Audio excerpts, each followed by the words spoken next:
Many of these tools stop at the county line. People live, in much more granular space. And I just want to introduce our speaker today, which is Saeed. So a little bit about Saeed. So Saeed is a data and policy strategist who with experience in government, digital health, and Fortune 500 consulting, turning evidence into systems that work. As a Detroit chapter co-lead, he is motivated to connect technologists, investing in responsible AI adoption. So I'm so excited about this topic. I hope you're ready to learn. Without further ado, Saeed, the floor is all yours, buddy. Thank you so much, Donovan. All right. Thank you, everyone, for coming in on a Saturday morning. We're going to be talking through this field that is very important to me, and really what I think is an underbuilt opportunity for both the Detroit area, the state of Michigan, and then the broader U.S. and global community. Just thinking about the concept of open data.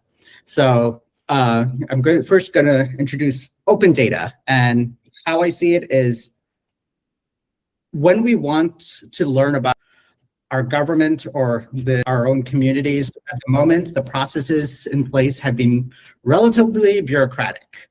There's the Freedom of Information Act, where people can request data, and information details, but there really isn't, or historically has been major gaps in people being able to gather the depth of information.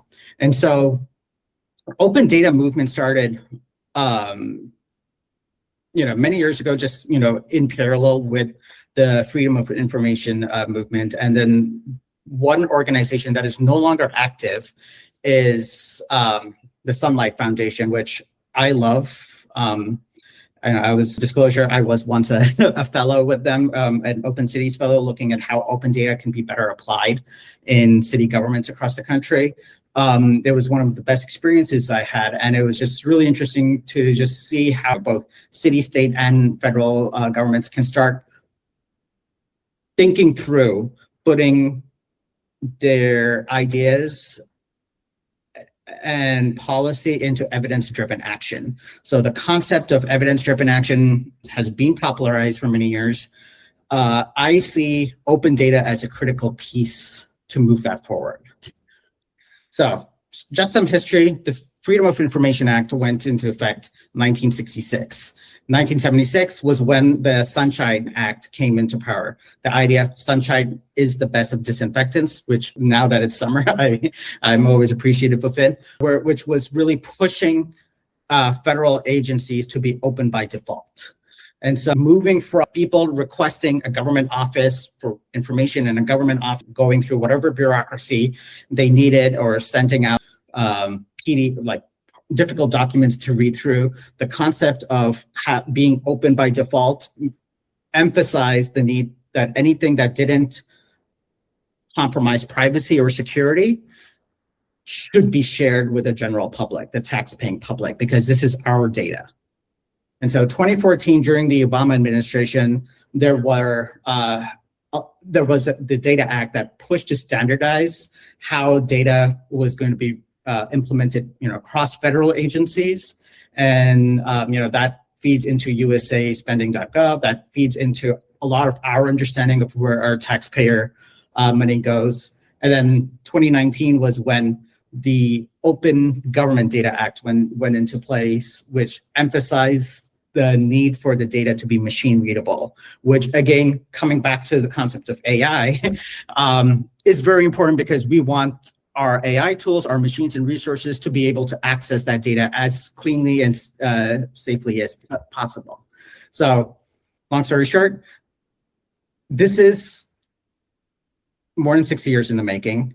And it is a community effort. It's hard to say 1, 2 individuals that have led the open data movement, because there have been pieces and pockets of across the country and in the federal government that have worked their way towards standardizing data, pushing forth for open data to become the norm.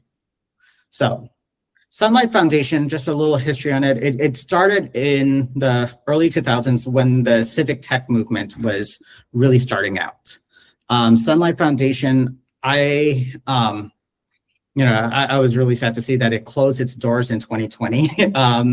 But many of its projects were pushed to organizations like ProPublica, which does incredible investigative journalism, and I'm forgetting the name, one of the Harvard Cities project, and at Johns Hopkins universities, where the concept and movement for open data has been outliving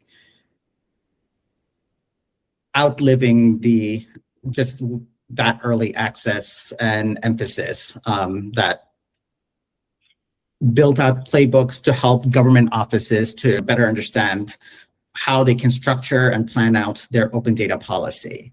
So what I've seen is that historically many governments talk about transparency initiatives. They don't necessarily know how to implement it. And so having playbooks, some of it could be older playbooks. There are playbooks available in many cases on having a clear standard on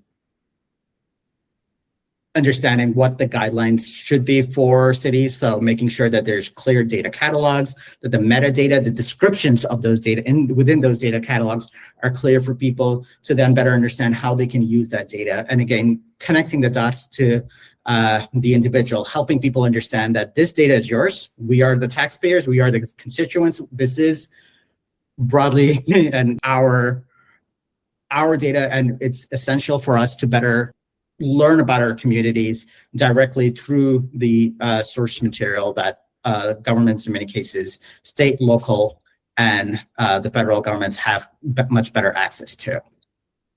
So this slide honestly made me feel very sad as I was preparing for this discussion, specifically looking at Michigan. Now that I do live in Michigan, I moved to Michigan less than 2 years ago. There was a study in 2015, so it's not super recent, so I don't know if Michigan still ranks last, but we've seen historically, at least the last ranking at the state level when it comes to open data, Michigan unfortunately was at the end. And part of the frustration and carve out when it came to the Michigan FOIA statute and the Open Meetings Act is that some executive offices, so specifically the governor's executive office and the entire legislative branch, are excluded, which I haven't fully understood what the political context is, but it frustrates me that this is an incredibly unfortunate carve out that is leading Michiganders, our fellow community members, not having the best access to our government, our public servants, in terms of understanding how decisions are being made, how all the applicable insights that would serve our communities can be best served. As early as 2025, there was state Senate bills to try to address many of these carve-outs, but that stalled in the House, the Michigan House.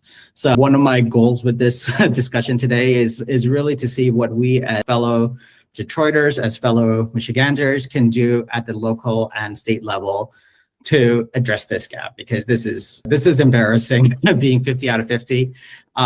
Even though that study was from 2015, there hasn't been any new study that has stated Michigan has drastically improved. Other states may be regressing, but that doesn't mean we should. And there's an incredible opportunity for us.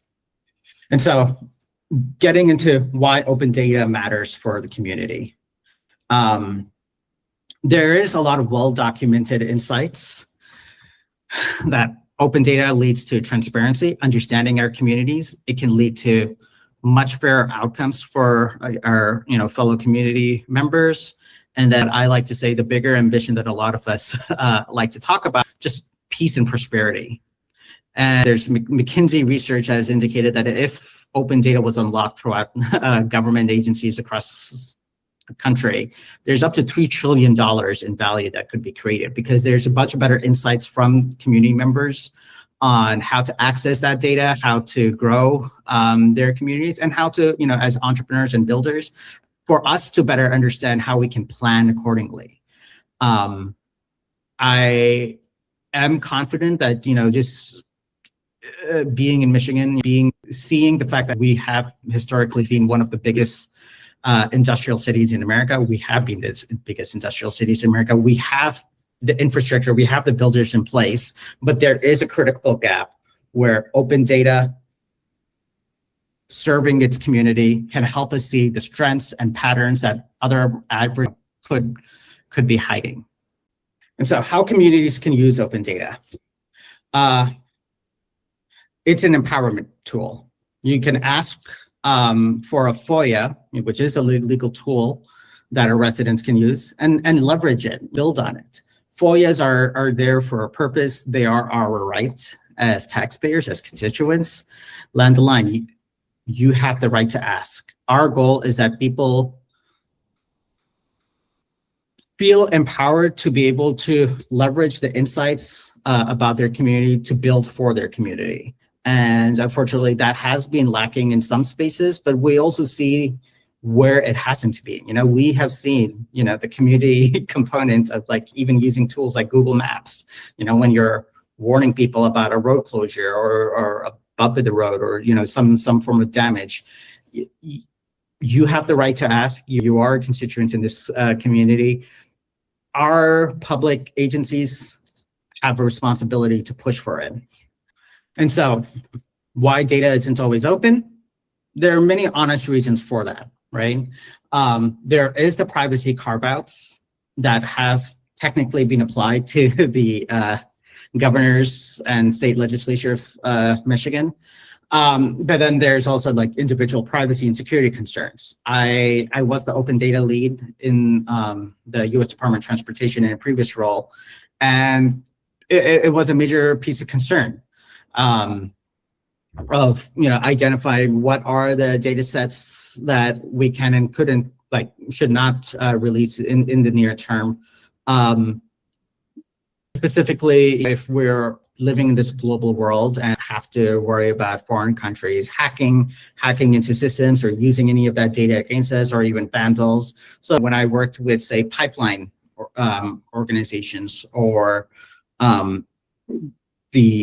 some of the very specific infrastructure initiatives, there was discourse into keeping some data private as default, because the emphasis was for national security reasons, the certain data assets need to be kept private. And then, of course, any form of constituent privacy, any form of personal identifiable information, the government wouldn't want to release, right? And so, that said, there are legitimate reasons to keep some data sets private. There is the cost and delay element, right? Like governments are known in some spaces to have very limited resources. And so, what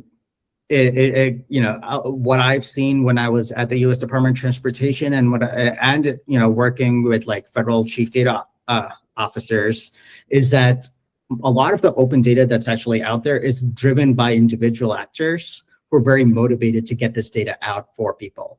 They're individuals who are driven by public service and who want to make sure that data is out there. And so they're willing to work with partners internally within their organizations, and then of course, externally to get that data out in a way that minimizes any costs or delays. And then there's the aspects where government tech is not always the newest, hippest tech, right? And so a lot of that data is in PDF forms or in filing cabinets. And so who's going to otherwise go through the major old cabinets in a government office to make sure the security and privacy concerns are validated, and then finally upload that data into a city's or municipality's data portal? That is a question that needs to be answered by. It's not always easy to answer, right? Ideally, where we as a community can push for stronger laws, and as a community can better organize keeping that pressure on. And so this is where I get into one of my projects that I've been engaged in over the last several months, called Access Michigan, that some of you may have seen. There's a wide range of data available for our communities. Many of these tools stop at the county line. People live, in much more granular spaces. And so now that I work for a health system, I'm seeing a lot of the complexities that go into planning for the community, and how without just open data from our local leaders, that creates constraints in getting like the best understanding of the social determinants of health and how to organize around it. Whether or not patients who are not coming to their doctor's appointments are coming because they have a transport issue, or they're suffering from an environmental concern that they don't always know how to articulate. There are just unfortunately major gaps at the zip code level, at the neighborhood level. And of course, seeing that information in the plain language labels that we need. And so our lives happen beyond what one federal data set would indicate. There's some very beautiful public health data sets, some very incredible data sets, on our highway systems. Many of these data sets really are built for analysts. So just, big individuals, people probably like us who know how to tackle those data sets and make meaning out of it. Unfortunately, not a lot of that is built, at that granular level, and then at a level that individuals can use, our residents can use. Your mom, your sister, brother, uncle, little children have a toddler. Well, my toddler won't be able to use it, but kids and senior citizens, they won't necessarily be able to know how to interpret the Detroit Open Data Portal or the public health data coming out of the CDC. There are major gaps where people like us, analysts, and build from the AI community and across the ecosystem, we've been building on a lot of that open data portals, but really there's so much more left to be done. So my thesis is that we can give the kudos to many of the wonderful leaders across the Detroit data community. We can also start working our way to dive deeper, better understand where the gaps are at the granular level, to also then start identifying where the opportunities are.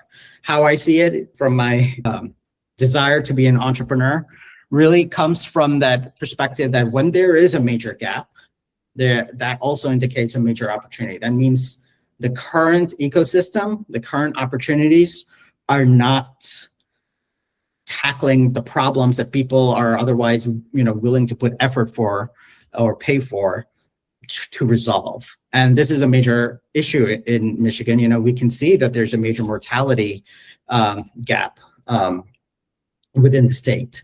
And a lot of that is concentrated, within, 9 counties. How can we address these type of gaps and challenges? I honestly think that open data is part of the answer. I'm confident that many of you have, I saw someone has already posted in the chat that they've engaged in some of these tools, engaging with the data. And I believe there's so much more left to do at the local level, that we can now use AI as a multiplier to help us start addressing real problems in our communities. So AI, one of the interesting things that have come out of the connectors of Anthropic's Claude Code has made it easy to access a lot more open data portals. And so Socrata is one of the tools that's used for within the government agencies when they upload their data. Now, in plain English, it's much easier to start accessing some of the insights hidden away in these open data portals. We're living in a world where we're seeing just so many more changes happening at a much faster pace. And the last number I read was like about 559 Socrata portals on a open source GitHub project.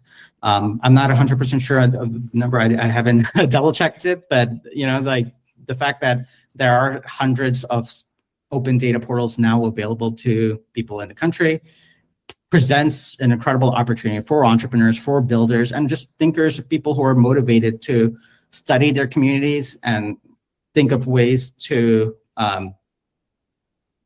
serve themselves, their neighbors, to resolve a lot of the gaps. Among the key interesting insights is that when the city of DC, Washington, DC, enrolled in leveraging AI, they were able to build on their city's 2,000 data sets to gather very relevant metadata, so just high-level insights that became useful for residents of DC and became a sample for other city leaders to see, hey, this is what another big city is engaged in. Let's see what we can do in our own community.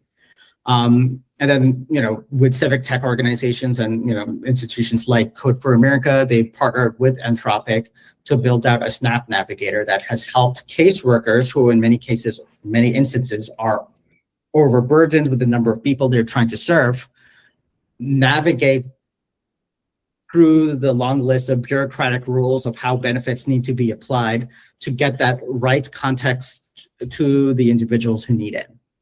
And so there is a part of me that's honestly very frustrated at a lot of the bureaucracy and the fact that the data out there is in many cases fragmented and living in silos and not always updated.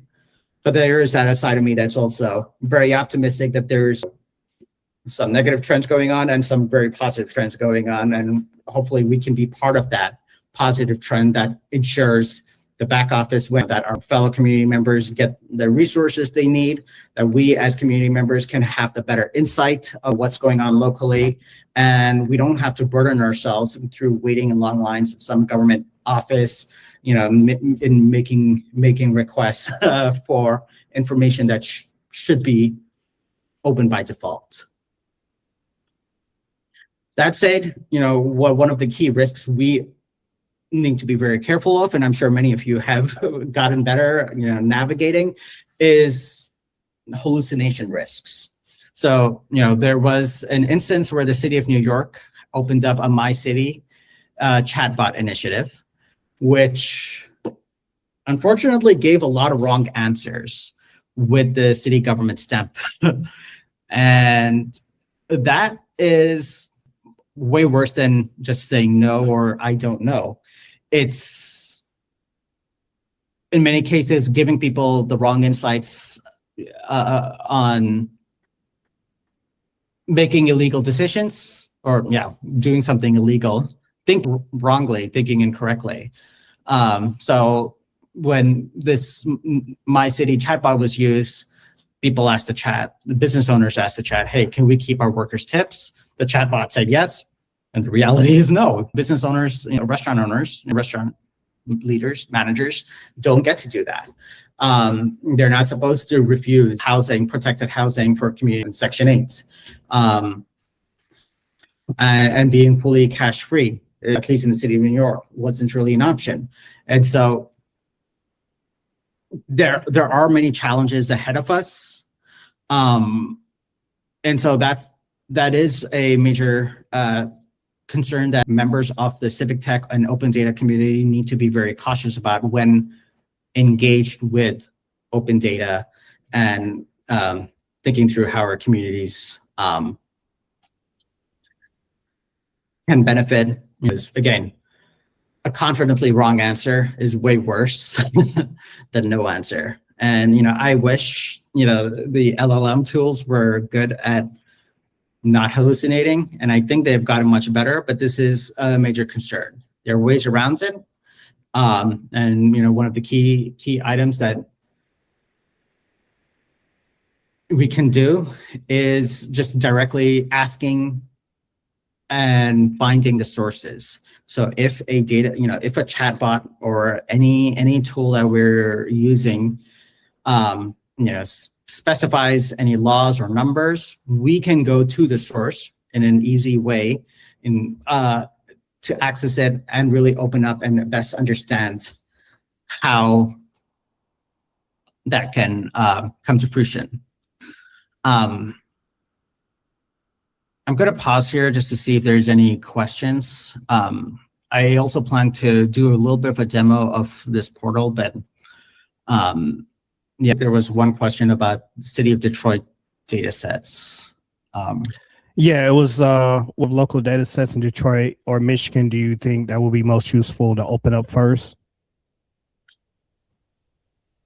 That was the one question. Yeah. I would have to think about it. It's been a while since I've dug deep into the local data in the city of Detroit, but I'm curious if anyone in the chat, anyone wants to come off mute and talk about it. In many instances, I know just at the macro level, financial data, people want to see that first. And then there's the security data on security and stats. That I think Michigan or like the local government has done a good job in keeping people informed. Sometimes it's not always up to date, but a lot of that data is available. The key gap in the city of Detroit and in Michigan is a lot of it is in silos. And so unfortunately, what I've come to learn observing the local landscape is the Wayne County, Oakland County, city of Detroit are not always talking to each other at the government level. In some instances, I'm sure they're having their intra-government meetings, but there's too many gaps. And when you look at their data portals, it becomes very obvious. Like the data portals are not talking, they're usually in very different formats, different timelines on what's updated. And so that is one of my major frustrations at the local level. Not just that the data is not always available, but the fact that you can observe that there's not as much coordination. And I know there's sometimes history and politics around that. But how I see it is that data and open data initiatives are nonpartisan, and so ideally we as a community can push our local leaders towards closing some of that gap. But a very good question. I'm curious if anyone else has in the audience has insight on this. If no one has a question, I do have a question. I understand that you mentioned that some of the data has been like broken and not together. And it seems like if that data was to come together, then that poses another challenge, right? Because it's like, okay, we have data sets that are missing, there's gaps, like you said. So to put that data together, you would need, I would imagine, some type of subject matter expert when it comes to managing data, or a number of data engineers to piece that data together. And I would imagine that that data would come down to somewhat of maybe not inaccuracy or close to parity because of the broken data sets, right? That don't like click together. And so I guess my question to you, Saeed, like what would be a good strategy to help bridge that get data for it to make sense in this instance where it's not as broken? Like, what are some things that we could, like, it's from a structural level that can be put in place to help piece in that data, if that makes sense? Yeah, it does. And honestly, there's several things that can be done from a formatting perspective, just to make some form of guidance and getting the local leaders to format that data appropriately. But how I've made an attempt to tackle this is building out this website, accessmi.org. There's still a lot more work that can be done here, but what I have tried to do is building out that local insights to help people understand at the local level, putting in their county information, putting in their zip code to see what information from across the universe of data sets can be useful for them. And so, we are working, we worked hard to make sure that the data is very clearly labeled so everyone can validate the information. And we include the sources. And so the thought process is there is a responsibility for community members to validate as needed. But I've been going through this portal myself, and leveraging AI tools to act as my data engineers to make sure that at least from what's available, I can have the format as cleanly available as possible. And so with that, I'm going to just put in, say, my zip code. Or does anyone want me to use any zip code we can look up? You can use mine's if nobody's on chat. Chat, feel free or come off mute if you want to use your zip codes. But mine's is 48225. 48225. I'm sorry. 48225. Correct. Okay. Oh wow. So just note, this is specifically for find care. Okay. I have find in care. There's the full community brief. Mm-hmm. Some data is unfortunately not available, and it's just listed as data pending. Other insights are available just on the broad complexities and challenges are in comparison with the state average. And so it becomes useful just understanding, okay, there are major concerns. And how I see it coming as a system, now that I work in the healthcare space, I see a number like this. I'm like, this is not a good thing. We need to have primary care doctors much more accessible for people who live in the zip code. I'm also thinking, okay, if someone is from the zip code, they would probably need to travel, on top of traveling further, they would maybe need a lot more resources getting the help they need in terms of paying. And so thinking through what type of resources are available to help those individuals to get in. And so there's a lot of grants out there. I learned in college that always try applying for any grant or scholarship or program that you could otherwise qualify for, because in many instances, the grant makers don't get the candidates they like or want, and they don't always share that grant money. So there is a necessity, I would say, to A, better understand your community data, and then B, use this community data to start thinking through what are the ways we can tackle it.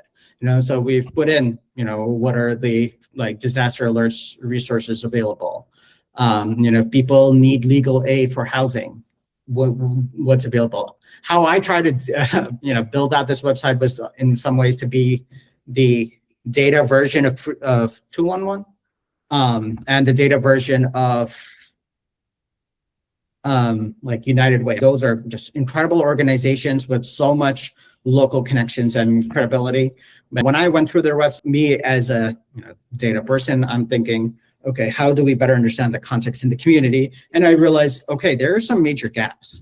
And those gaps I also see as unfortunate, as thinking as a systems person, as an opportunity, right? So does anyone want me to try another zip code? Yeah, so we got two in the chat. So William, his is 48083. Slightly better. Let me do full community brief. The violent crime rate is better than the state average. The primary care ratio, 726 per primary care doctor. State average is 1,200. The poverty rate is also 8.4, comparing that to the state average. That puts this community, at an advantage. You can also have that better insight into what the rent burdens are, the household income, relatively strong. Energy coming from these tools that are from the Department of Energy. And some of that information coming, you can see it's U.S. Department of Agriculture data looking in at the Oakland County level. So it's not zip code specific, but it is at least giving some insight into how things are at the broader county level. Ideally, these type of data sets can really give that breakdown of that county, off your county by your zip code. Some of that data is available, some of it is not. So if the zip code isn't available, it shifts to the county level, and then you go back to the inconsistencies across state and local government in Michigan. Some municipalities are very good at sharing their open data. Some are maybe under-resourced. I'm not too far from Bloomfield Hills. Bloomfield Hills is incredible with sharing their open data. That is a wealthier community, and so I'm sure the constituents there are very demanding from their local leaders on understanding how their money is being spent, and so they can better capture that open data insights. And then I live in West Bloomfield. It's okay right now with its open data. I think there's room for improvement. So we can see. And then the other one is 48214. That's Lendrick. Yeah. So there's a number of items that it's specifying are a pressure risk, and emerging complexity. So unemployment rate is worse than the average. Poverty rate is almost double the state average, less than double, but and not in a good state. That helps us understand again what are the interventions local leaders, businesses, community members can start engaging in if they are in this community, towards tackling the problems. See from other communities what they've done better. Of course, a lot of it does come down to resources, but as a data person and as someone who loves looking at evidence-based policy, my thought process is get to the roots of the data. We need to first clean up the data. As anyone who's been working with any machine learning model, before AI especially, you just spent a disproportionate amount of your time cleaning up data sets.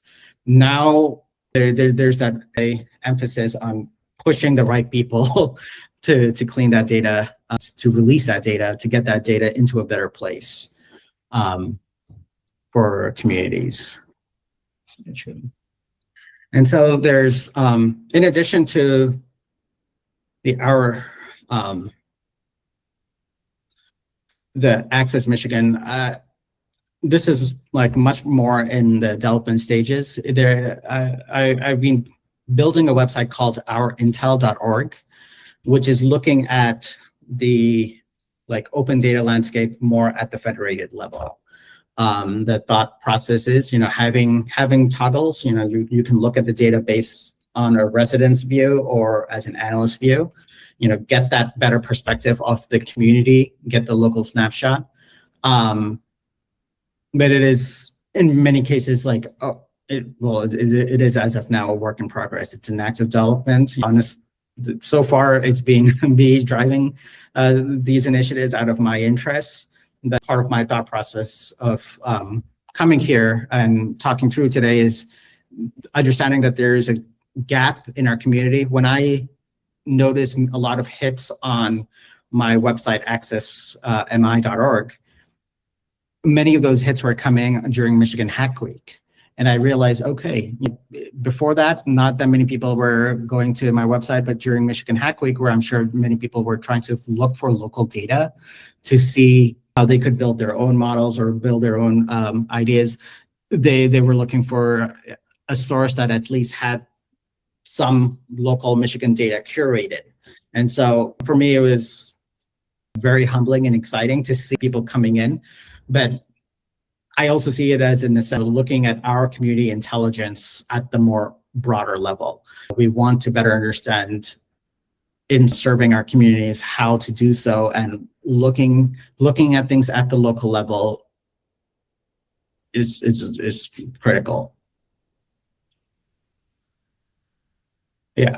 So just right now, a lot of what I've done has been through the AI Collective. It is a global community of people building with AI. Our local Detroit chapter is growing. I've been very excited looking at the latest metrics. I think I was getting mixed numbers, so I removed the metric on numbers, but we've been getting a lot of people coming back and staying engaged in our events. And AI Collective is not civic tech focus. It's more broad, working to close the equity gap in terms of accessing AI and help our fellow community members better understand AI.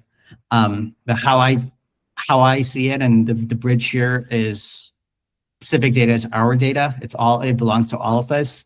And that's my ask for you all is to see if you can find ways to better connect the data sets and make sense of it. This is a community effort.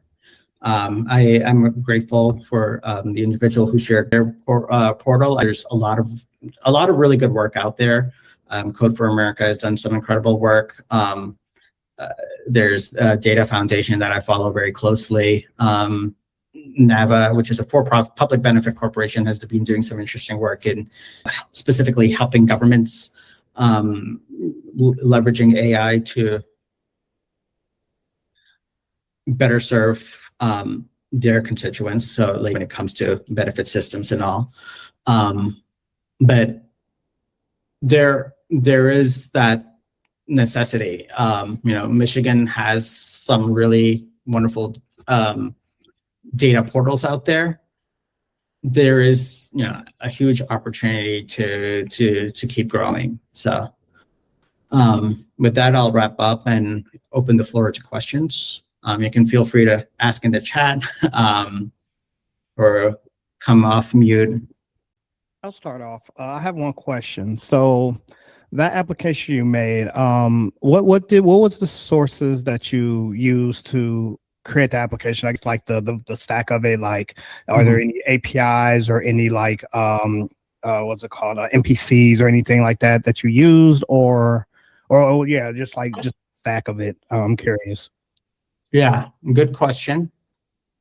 So been leveraging public data sources. So I've been listing out. 211 doesn't have like data sets. They do have like information on their website that I leveraged. I did have to use APIs for some of the federal data sets. So like with CDC, census, I had to request APIs and go through that. I did release the data sets or the repo on GitHub. I've made it public for people to view and add to it, and I had to make sure that I was being careful when I made that change with how I kept the keys secret versus what's publicly exposed. I made the first version of the website on Lovable because that was my introduction to a lot of like coding made easy tools. Of course, Lovable is a wonderful website, but when I started, there was major hallucination risks. And so I went from there to then leveraging mostly Claude Code to help me build out the website. Anthropic's Claude Code has some incredible connectors that you can directly link to the portals, which has been the open data portals, which has been useful for me.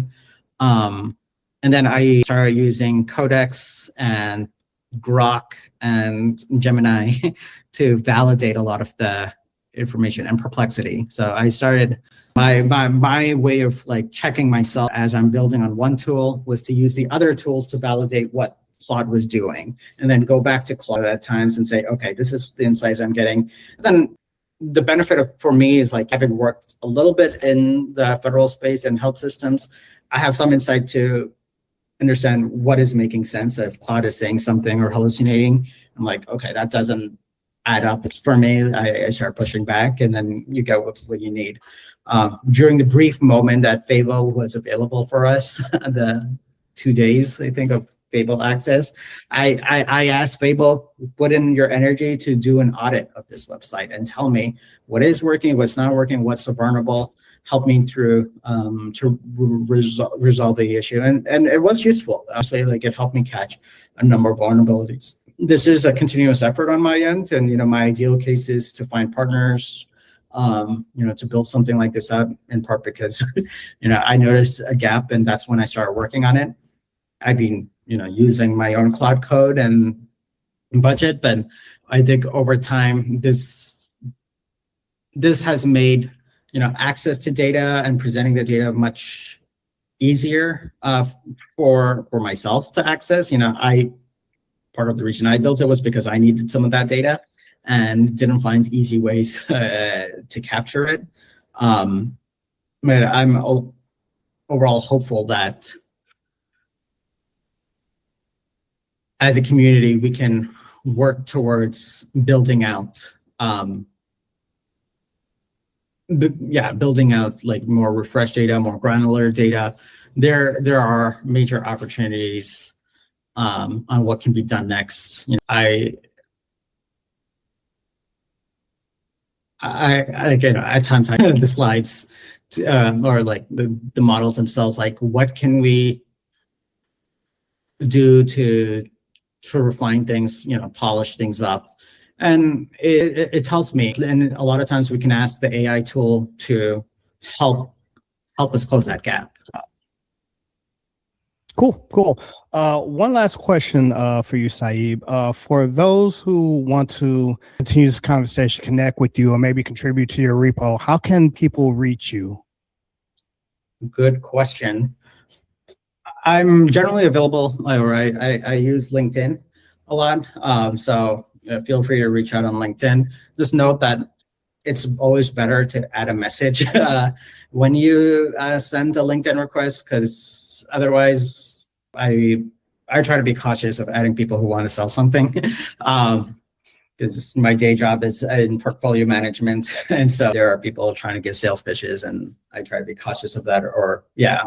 But I am happy to stay on for a few minutes as well. I can share my email in the chat,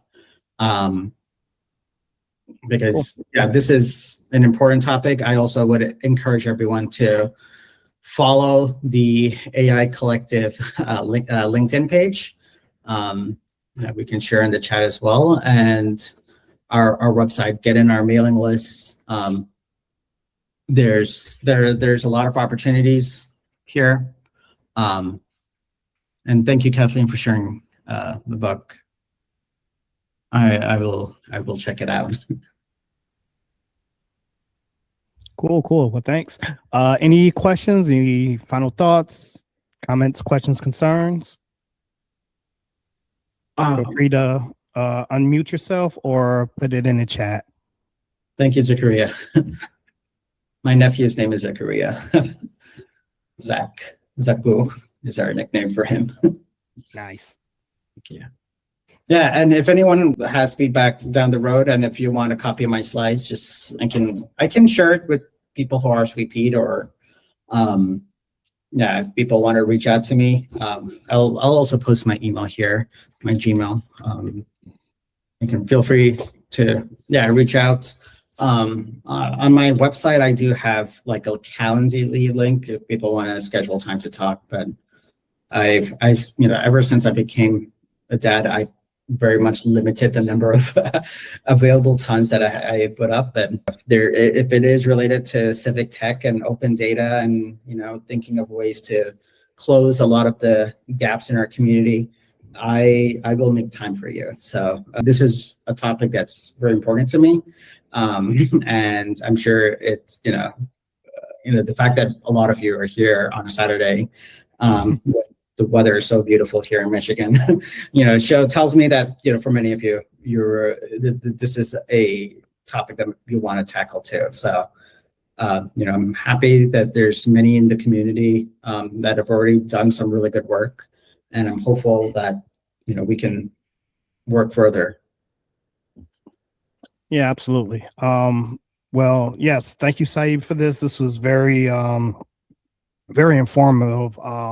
really happy. I've learned something today about just open data and public data. I hope everybody else learned something today, because this is very important stuff. And hopefully we can understand to how to bridge the gap to get some type of concrete, secure data, and just keep that data open for, future generations, our kids, our grandchildren, and then some, especially in the state of Michigan. I think that's important. And I'm shocked that we're so low on that. So hopefully in the future, we can see that number rise a little bit gradually. Nothing happens overnight. It's going to take some work on everybody's end to do their responsibility and to just, inform people. So again, Saeed, thank you for this. This is very important. Real quick, I want to just have some just some announcements. We are going to have more events. We're going to have more open office hours similar to this. We're actually going to be working on a workshop as well. So like a more entry level workshop for people who maybe just starting off in AI and want to like start from like the ground level. I'm working with my chapter leader, Juliana, on that. So TBD on that. But we have more events coming up. So we hope to see you all there. And yeah, if nothing else, I hope you have a wonderful Saturday, and we look forward to seeing you at the next AI Collective Detroit event. Thank you all. All right. Oh, hold on. Will there be any volunteer opportunities? Yeah, we're actually going to be working on that. We had a conversation about that. That's something that we're probably going to have like a form for volunteer opportunities. So stay tuned for that. Yeah, we definitely will need volunteers. So appreciate you raising that question. Yeah, and honestly, we're on top of volunteers, we're looking for partners. AI Collective launched just a year ago in Detroit. And me and Donovan joined the board this year. And so we're like relatively new members, but we were very, humbled to be part of the legacy that Sean and Rajesh had launched for us locally. And, how I see it is that there are major gaps. If people are not learning what AI can do, to help them. And, for my day job, I'm working on responsible AI use as well, like, how to use AI responsibly and making sure you're minimizing hallucinations, minimizing any agent, risk coming from like agent use. We need to make sure that is communicated with our fellow community members. And also, from an energy environmental perspective, what can we do? How can we use the right models for the right task? We don't use Fable or Mythos or the